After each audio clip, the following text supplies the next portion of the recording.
Behind me, 1,000 chests are dissolving into the sea. 2.5 million pounds. Seized. Destroyed. The world's most powerful corporation put it there, and Britain declared war to avenge it.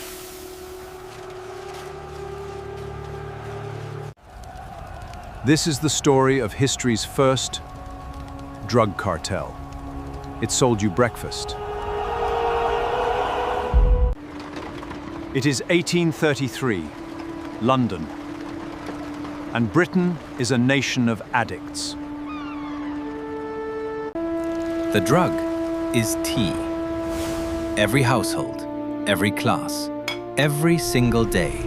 Dock workers drink it, duchesses drink it, the Royal Navy runs on it. Tea is comfort.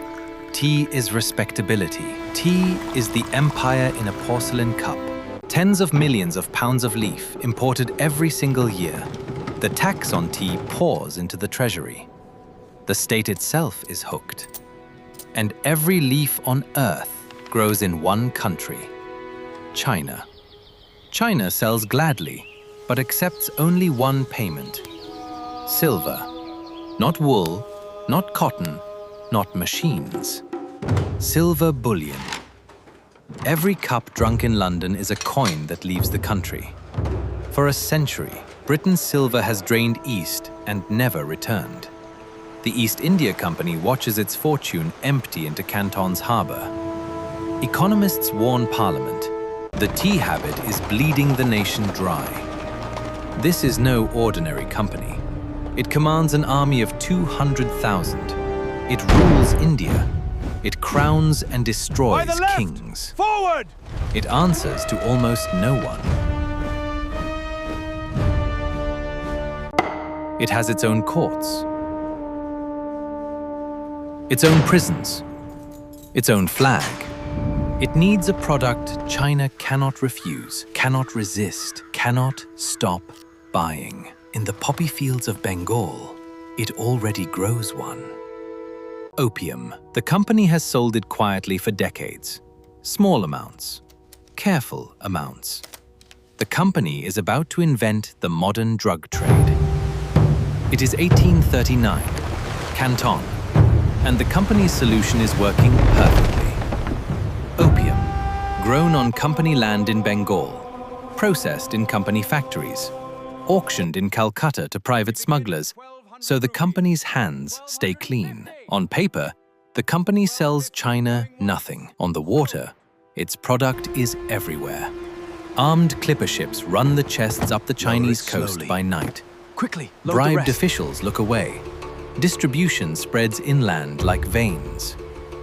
In the dens, smokers waste away over lamps and long pipes. The dens are not hidden. They operate like shops, thousands of them. The drug outsells every product Britain ever shipped east. Combined, millions are addicted. Laborers, soldiers, scholars, ministers of state. By some counts, 1 in 10 adults along the coast. A nation dissolving. Opium is illegal in China. The company called it free trade. China called it what it truly was. Poison. The silver flow reverses. Now it is China's treasury that bleeds. The emperor sends his most incorruptible officials south. Lin Zhichu, a scholar governor famous for one thing: he cannot be bought. He has watched opium hollow out his own province. He asks for the mission. Lin writes to Queen Victoria, "Would you permit this poison sold in Britain?" The letter is never answered. So Lin blockades the foreign traders and seizes every chest in Canton. 20,000 chests. He mixes them with lime and seawater. Lin refuses to sell the seized opium, refuses ransom. He destroys every ounce. For 23 days, the opium dissolves into the sea at Humen. That is the scene this story opened on. Now watch Britain's answer. The smugglers demand war. Trader William Jardine lobbies London himself. A young Gladstone rises in Parliament and calls it a national disgrace. The war passes anyway. It is the first war in history fought to protect a drug cartel's market. In 1840, iron gunboats appear off China's coast. The Nemesis, steam-driven, iron-hulled, shreds wooden war junks like paper. Chinese dead number in the tens of thousands. British losses? A few hundred. Coastal cities fall one by one. In 1842, China signs at gunpoint. The Treaty of Nanking. Ports forced open, millions in silver repaid. And one more prize. A harbor island called Hong Kong. A generation later, a bank rises there to finance the corridor's trade. HSBC. And Jardine's smuggling firm survives too. Jardine Matheson, a Fortune 500 giant today. And the opium trade? It continues. Bigger than ever. Untouchable now. And Lin Chu, the man who burned the drugs? The emperor exiles him in disgrace. But the war changed nothing. China still holds every tea plant on Earth.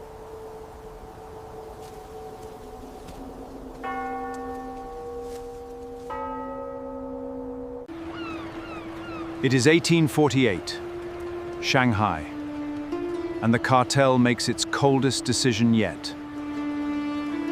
Why keep paying your supplier when you can steal the crop itself?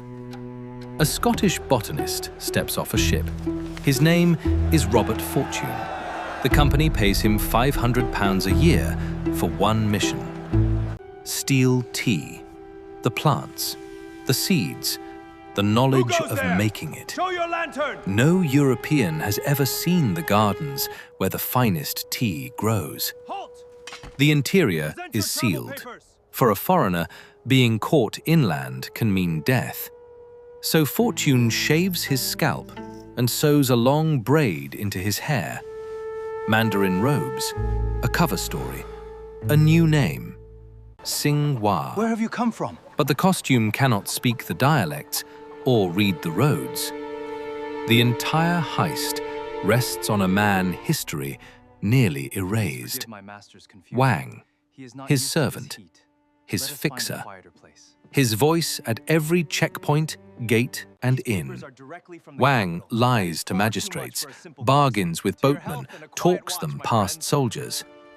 The journey inland takes months. 2,000 miles of forbidden country. At every city gate, a search. At every search, Wang's voice steady. One slip of the tongue, one wrong accent, and both men die. Walk with me. On the canals, pirate boats close in. Fortune is burning with fever. He staggers on deck with a shotgun and fires into the lead junk. The pirates scatter. The mission survives by minutes. In the Green Hills, Fortune uncovers the secret Europe never knew.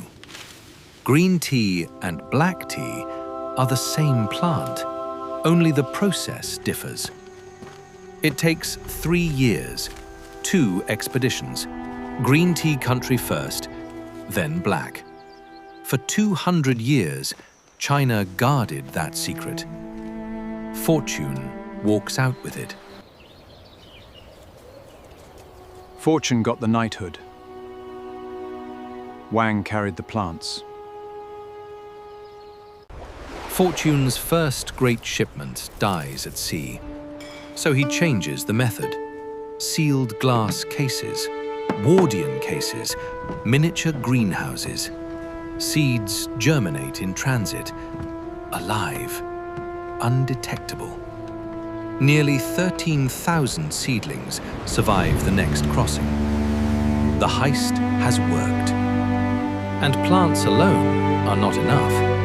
He recruits 8 Chinese tea masters, the men who carry the process itself, the withering, the rolling, the firing. It is 1851. The Himalayan foothills, British India. The stolen plants take root at Darjeeling, then Assam, then beyond.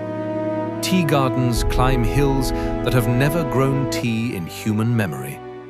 Within a generation, Indian tea floods the world market. By 1900, London buys more tea from India than from China. China's greatest export for 2 centuries collapses. Chinese historians name the era that follows the century of humiliation. It began with opium and gunboats. It was sealed with a stolen plant. Britain holds Hong Kong until 1997. The war's prize kept 155 years. The company is gone, dissolved. But its blueprint survived. Britain wanted tea, so it broke a civilization to get it. Tea is still the most consumed drink on Earth, after water. Darjeeling, Assam, English breakfast, every cup descends from that theft.